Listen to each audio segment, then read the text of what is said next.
Nagpapagupot na ang sidewalk cleaner ng MMDA na kumalat ang litrato sa Facebook na nagtatrabaho habang namamaga ang kanyang paa.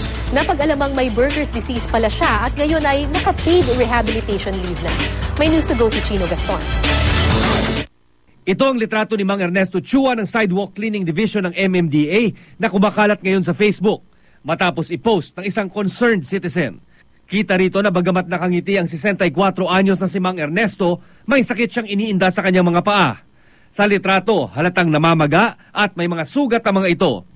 Kwento ni Sam Sevilla na siyang nag-post ng litrato sa Facebook na antig daw siya na makausap si Mang Ernesto habang nagpapahinga ito malapit sa isang mall sa Quezon City.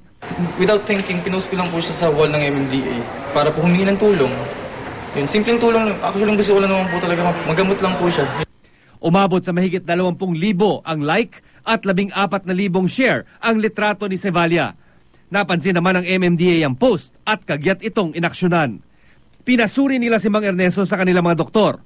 Pagkatapos ay pina-check up at pina-confine sa East Avenue Medical Center. Dito natuklasan na si Mang Ernesto ay may Buerger's disease na nagdudulot ng pamamaga at pamumuo ng dugo sa kamay at paa.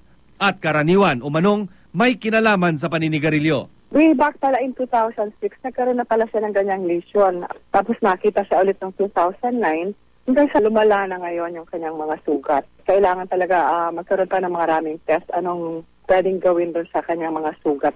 Hindi kami pinayagan ng pamunuan ng East Avenue Medical Center na makapanayam si Mang Ernesto.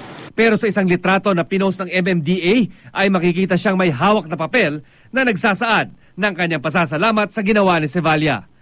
Naka-rehabilitation leave si Mang Ernesto ngayon at sasahod pa rin habang ginagamot ang kanyang sakit. Nakatakda siyang magretiro sa Disyembre. Chino Gaston, GMA News.